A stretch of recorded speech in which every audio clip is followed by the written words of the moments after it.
Welcome to Snoozecast, the podcast designed to help you fall asleep. Find us on snoozecast.com and follow us on Instagram @snoozecast to find behind-the-scenes content. If you enjoy our show, please write a review on the podcast's app. Also, share us with a friend.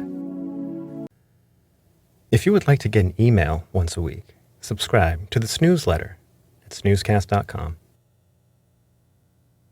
This episode is brought to you by our Patreon supporters, including our newest patron, Kara, and also by Sugar Plums. Tonight, we'll read a short story by Charles Dickens called The Christmas Tree from 1850. It was only 10 years earlier, in 1840, that Queen Victoria's husband, Prince Albert, introduced the German concept of a Christmas tree to England. Before then, nobody in England had placed a Christmas tree in their home. Just as Dickens's A Christmas Carol isn't actually a song, A Christmas Tree is barely a story, and the tree is merely a launching off point for a series of dreamy impressions from the author's mind.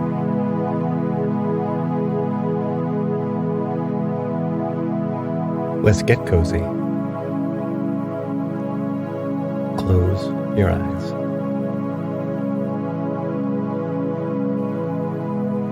Relax your body into the softness of your bed. Now, take a few deep breaths.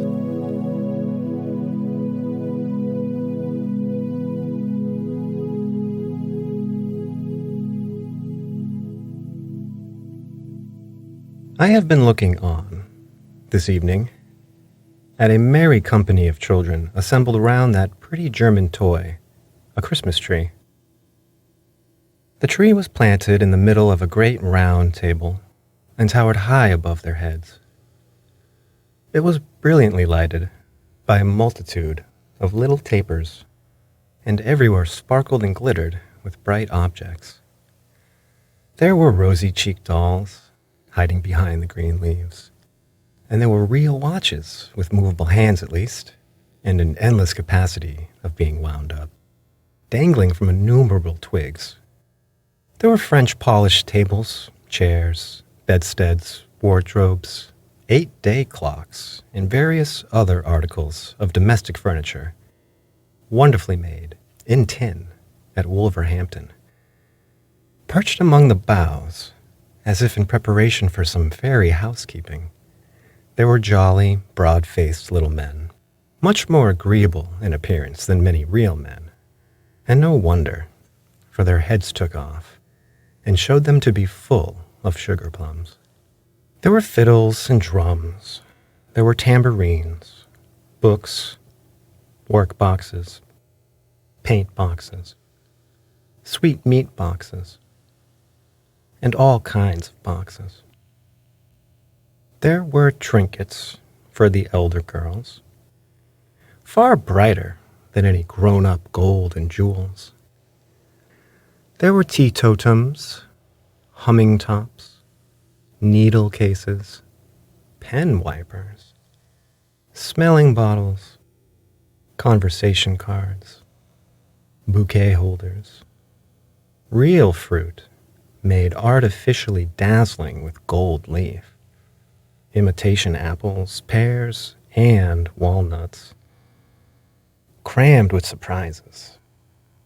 In short, as a pretty child before me delightedly whispered to another pretty child, her bosom friend, there was everything and more. This motley collection of odd objects, clustering on the tree like magic fruit, and flashing back the bright looks directed towards it from every side.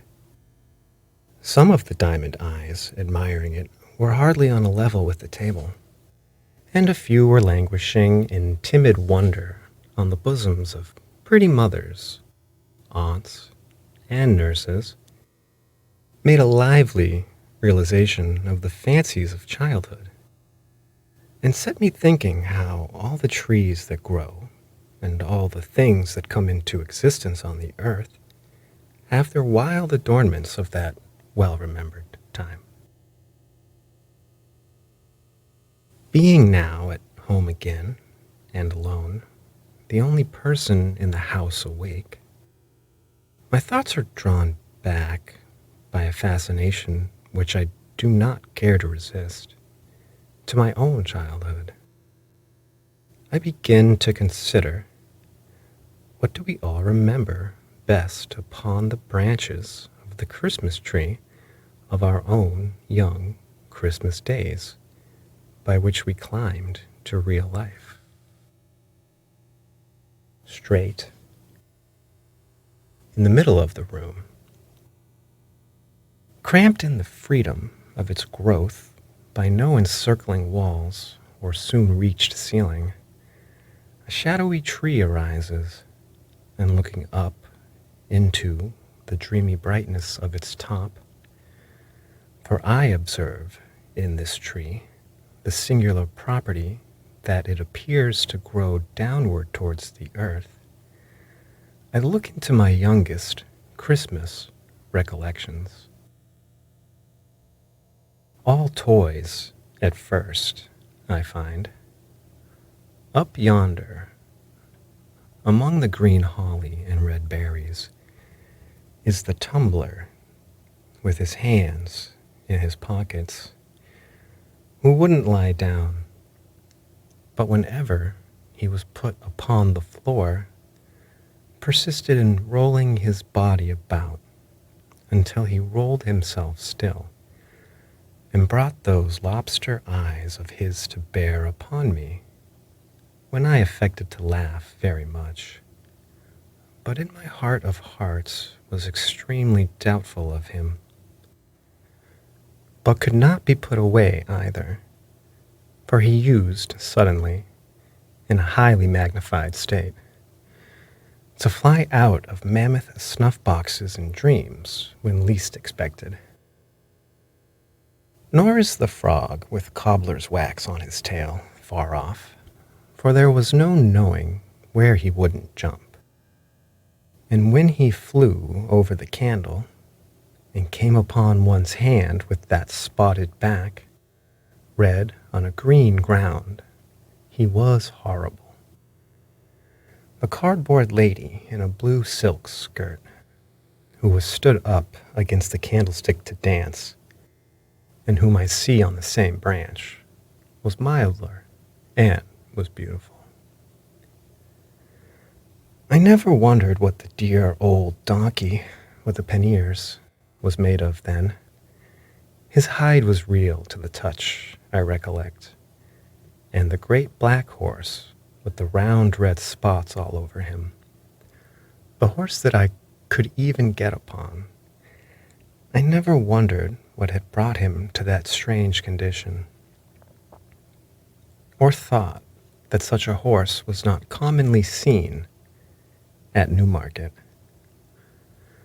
The 4 horses of no color, next to him, that went into the wagon of cheeses and could be taken out and stabled under the piano, appear to have bits of fur tippet for their tails, and other bits for their manes, and to stand on pegs instead of legs.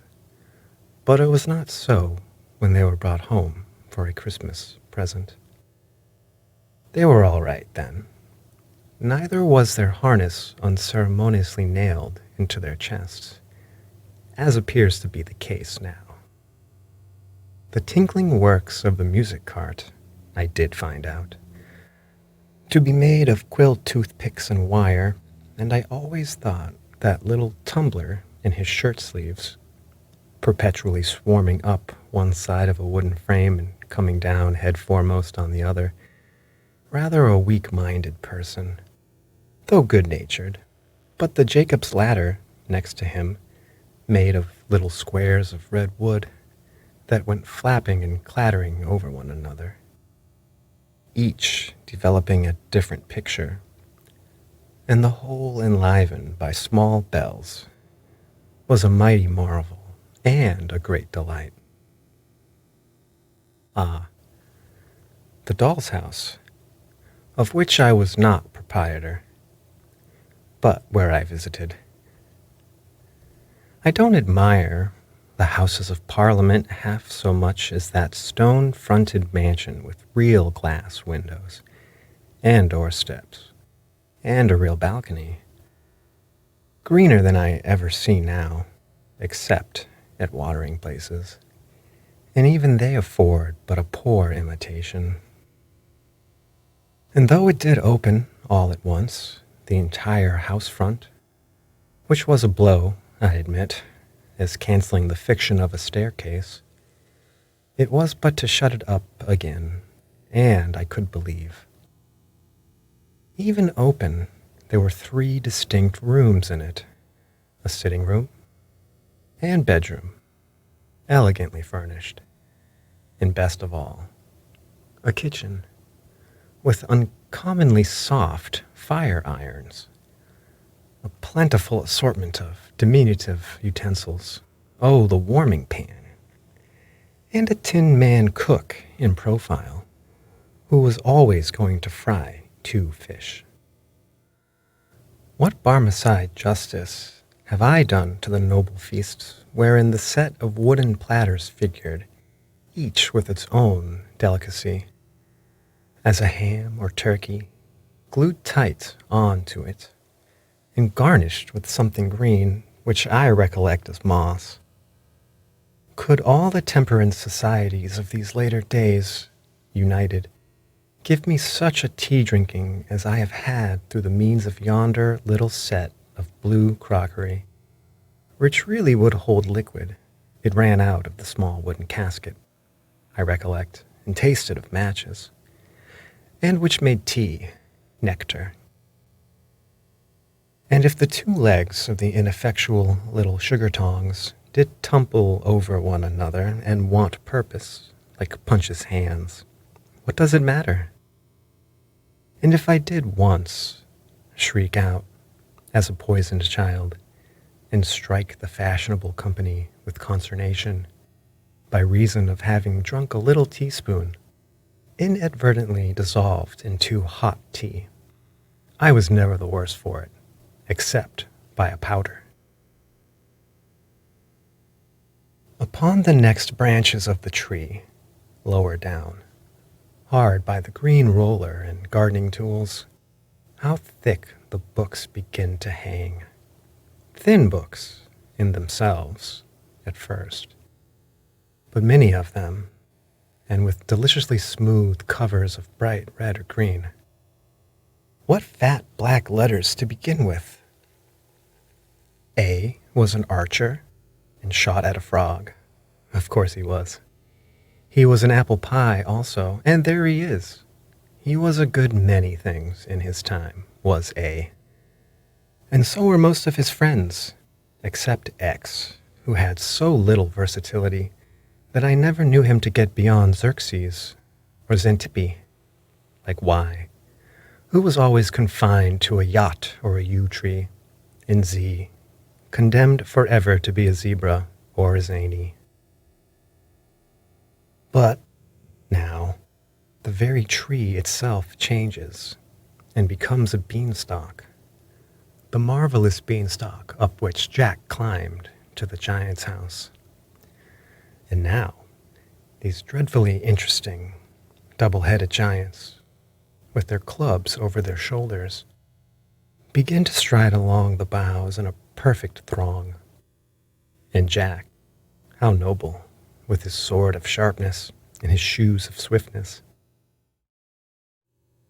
Again, those old meditations come upon me as I gaze up at him, and I debate within myself whether there was more than one Jack, which I am loath to believe possible, or only one genuine, original, admirable Jack who achieved all the recorded exploits.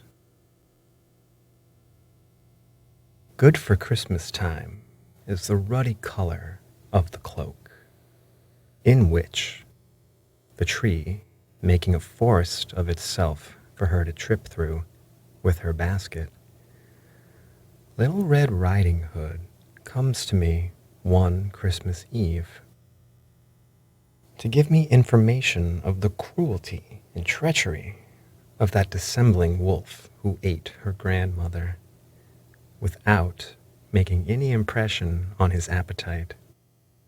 She was my first love. I felt that if I could have married Little Red Riding Hood, I should have known perfect bliss. But it was not to be, and there was nothing for it but to look out the wolf in the Noah's Ark there, and put him late in the procession on the table, as a monster who was to be degraded. Oh, the wonderful Noah's Ark. It was not found seaworthy when put in a washing tub, and the animals were crammed in at the roof and needed to have their legs well shaken down before they could be got in. Even there, and then, 10 to 1, but they began to tumble out at the door, which was but imperfectly fastened with a wire latch.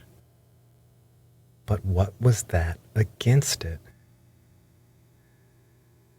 Consider the noble fly, a size or two smaller than the elephant, the ladybird, the butterfly, all triumphs of art. Consider the goose, whose feet were so small and whose balance was so indifferent that he usually tumbled forward and knocked down all the animal creation. Consider Noah and his family, like idiotic tobacco stoppers, and how the leopard stuck to warm little fingers, and how the tails of the larger animals used gradually to resolve themselves into frayed bits of string. Hush. Again, a forest. And somebody up in a tree. Not Robin Hood. Not Valentine. Not the yellow dwarf.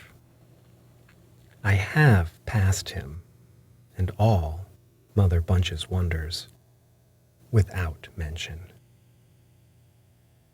But an Eastern king with a glittering scimitar and turban, 2 Eastern kings, for I see another looking over his shoulder. Down upon the grass, at the tree's foot, lies the full length of a giant, stretched asleep, with his head in a lady's lap. And near them is a glass box, fastened with 4 locks of shining steel. Oh, now all common things become uncommon and enchanted to me. All lamps are wonderful. All rings are talismans. Common flower pots are full of treasure, with a little earth scattered on the top. Trees are for Ali Baba to hide in. Beefsteaks are to throw down into the valley of diamonds, that the precious stones may stick to them, and be carried by the eagles to their nests, whence the traders, with loud cries, will shew them. Any iron ring let into stone is the entrance to a cave which only waits for the magician and the little fire that will make the earth shake. All the dates imported come from the same tree as that unlucky date, with whose shell the merchant knocked out the eye of the genie's invisible son. All olives are of the stalk of that fresh fruit, concerning which the commander of the faithful overheard the boy conduct the fictitious trial of the fraudulent olive merchant. All apples are akin to the apple purchased, with 2 others, from the Sultan's gardener for 3 sequins.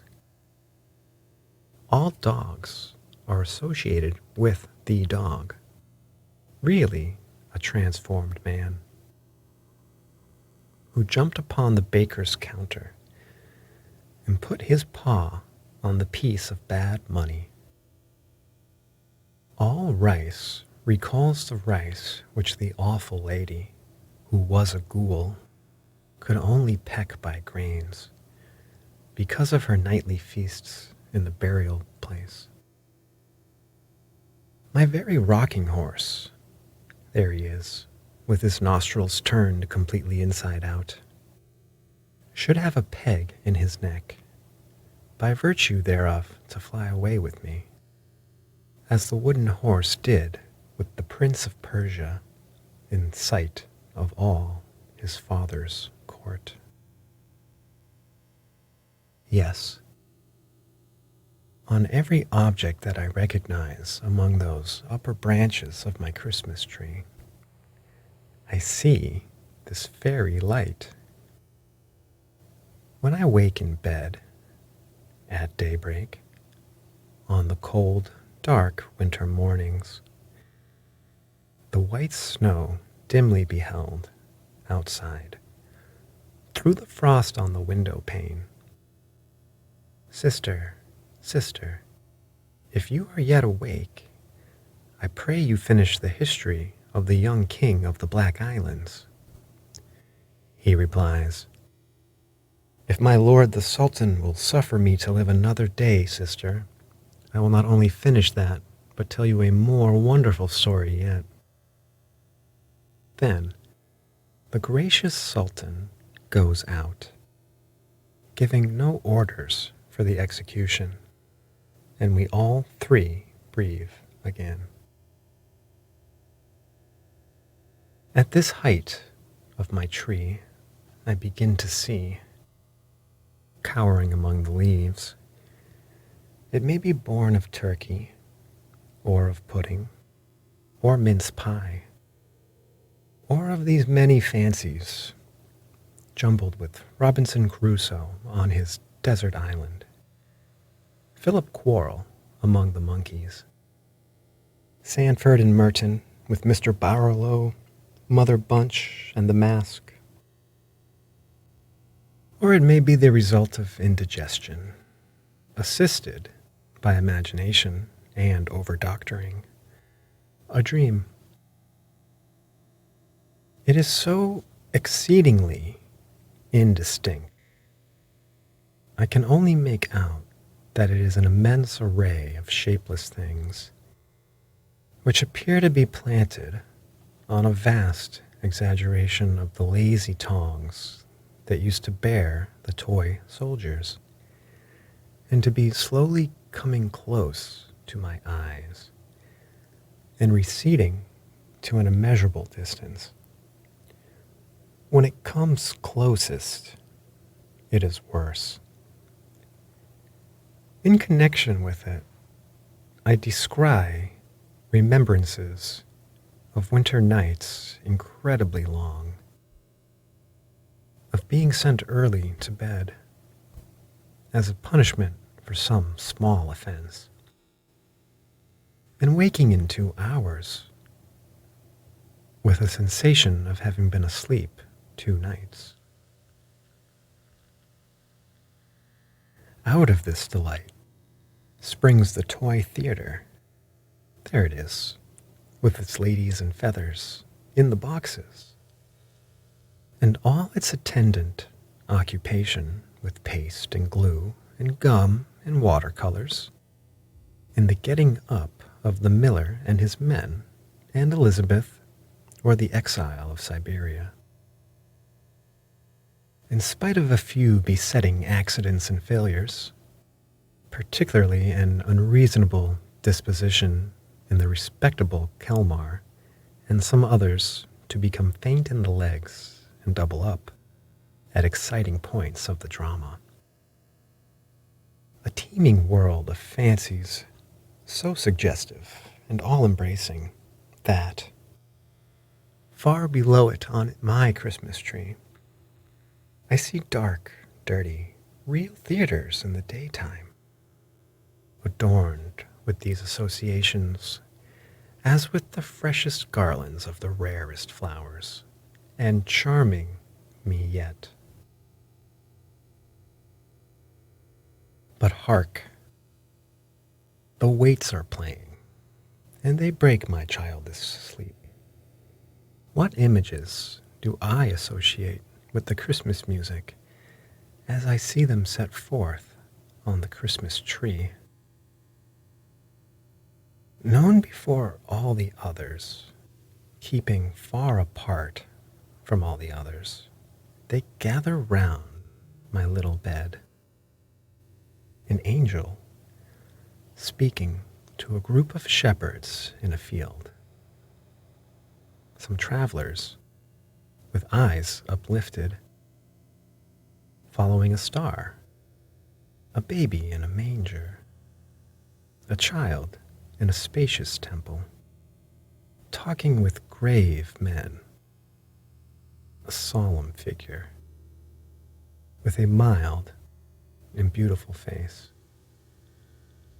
raising a girl by the hand, again near a city gate, calling back the son of a widow to life. A crowd of people looking through the opened roof of a chamber where he sits, and letting down a sick person on a bed, with ropes the same in a tempest, walking on the water to a ship, again on a seashore, teaching a great multitude, again with a child upon his knee, and other children round, again restoring sight to the blind, speech to the dumb, hearing to the deaf, health to the sick, strength to the lame, knowledge to the ignorant, again dying upon a cross, watched by armed soldiers, the earth beginning to shake, and only one voice heard, "Forgive them, for they know not what they do." Still, on the lower and older branches of the tree, Christmas associations cluster thick. School books shut up, Ovid and Virgil silenced. The Rule of Three, with its cool, impertinent inquiries long disposed of. Terence and Plautus acted no more, in an arena of huddled desks and forms, all chipped and notched and inked. Cricket bats, stumps, and balls left higher up, with the smell of trodden grass and the softened noise of shouts in the evening air. The tree is still fresh, still gay. If I no more come home at Christmas time, there will be boys and girls, thank heaven, while the world lasts, and they do. Yonder they dance and play upon the branches of my tree. God bless them, merrily, and my heart dances and plays too.